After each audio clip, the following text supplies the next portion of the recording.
There are many ways to get the things that we want for ourselves in our lives. But basically, it all begins with how we choose to think. And once you know that what you think about is what expands, you start getting real careful about what you think about. You don't allow your thoughts to be on anything that you don't want.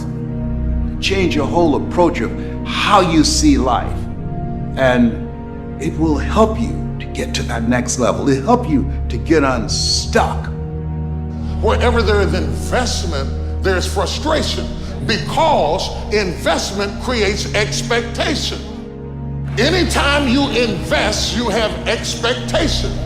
And anytime you have expectation, you have the potential for disappointment. You can't be disappointed if you haven't invested anything. The only way you can come out of unhappiness is if you choose and say, okay, it's going to be a long journey. It's going to take a lot of time, and I'm going to try and try and try, but I'll get there. What do most of us do every day? We watch negative news, we swipe on toxic positivity, and we're just drowning ourselves in negativity. And then what happens? What happens is we become really good at being negative. We become really good at finding what's wrong with life. We're basically configuring our brains to be unhappy. There is a lot of fighters, but not everybody can become champion. Champion become when you can handle all this pressure. This is the difference between fighters, just fighters, and champions, you know. But I handle this, and I control this. Life ain't fair to nobody. You just gotta fight through, man. You gotta bite back sometime. Most people fail in life not because they aim too high and miss. No, most people fail in life because they're just like I was for 14 years. They aim too low and hit, and many never aim at all, not at all. They just go through life surviving. And how people live their lives is a result of their state of mind. It has been said, you don't get in life what you want, you get in life what you are. We become what we think about. All of us are self-made, but only the successful will admit it. In order to be successful, you must be willing to do the things today others won't do in order to have the things tomorrow others won't have. Your mind is a machine. You must program yourself for success. There's more in you right now than's represented in your bank account. There's more in you right now that's being reflected by your life right now. Your life is not a true reflection of your potential. You have greatness within you. You have the ability to do more than you can ever begin to imagine.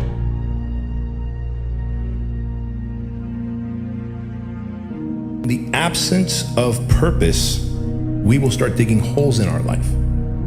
In the absence of doing something meaningful, we will start literally binge watching TV, binge eating, binge drinking. Any vice will lead to self-destruction, holes in your life. You don't have to be great to get started, but you have to get started to be great. There are things that you're going to be able to do that eye has not seen, ear has not heard. There are things that you have in you that you don't even know. But until you get outside of your comfort zone, you will never discover it. You have something special. You have greatness within you. But in order to manifest your greatness, you've got to put yourself in a perpetual state of discomfort. So you've got to challenge yourself. You've got to raise the bar on yourself. You've got to get busy. You've got to work your plan. Even if you've got a job right now, you've got to work yourself out of it. You've got to have an exit date where you say, hey, I've had it. It's time for me to do me. Most of us were raised to become ordinary. Ordinary is you go through your life and you fill out the forms and you pay your taxes and you do what your parents tell you and you're honorable and you're honest and you're a good citizen and then you die. Extraordinary is something very, very different. This is about recognizing within yourself that there's something very, very extraordinary that you haven't been trained to believe in, to come to a place where you can apply it and put it into your life. You can go way beyond ordinary. You can go way beyond just being average. All of us are extraordinary. We just have to come to believe it.